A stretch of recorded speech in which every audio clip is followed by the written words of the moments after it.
জোয়ারের পানি বৃদ্ধির সাথে সাথে তলিয়ে যাচ্ছে লঞ্চঘাটের সংযোগ সড়ক। প্রতিদিন দুইবার জোয়ারের সময় এই রাস্তাটি পানির নিচে তলিয়ে যায়।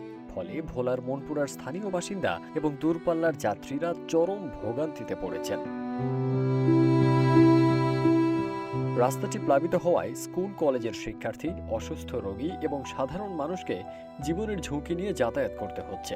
বিশেষ করে বৃদ্ধ এবং নারী ও শিশুদের ক্ষেত্রে এই যাতায়াত ব্যবস্থা অত্যন্ত বিপজ্জনক হয়ে দাঁড়িয়েছে। অনেক যাত্রী মাথায় মালপত্র নিয়ে হাঁটু সমান পানি ভেঙে লঞ্চে উঠছেন।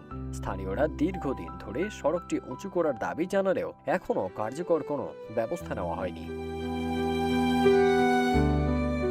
মনপুরার মতো গুরুত্বপূর্ণ নৌঘাটে এমন বেহাল দশা দেখে মানুষ ব্যাপক ক্ষুব্ধ। প্রতিদিন এই পথে যাতায়াত করা পথযাত্রীরা দ্রুত রাস্তাটি উঁচু ও মেরামত করার দাবি জানিয়েছেন। এলাকাবাসীর প্রত্যাশা, প্রশাসন দ্রুত ব্যবস্থা নিয়ে এই ভোগান্তি থেকে তাদের মুক্তি দেবে।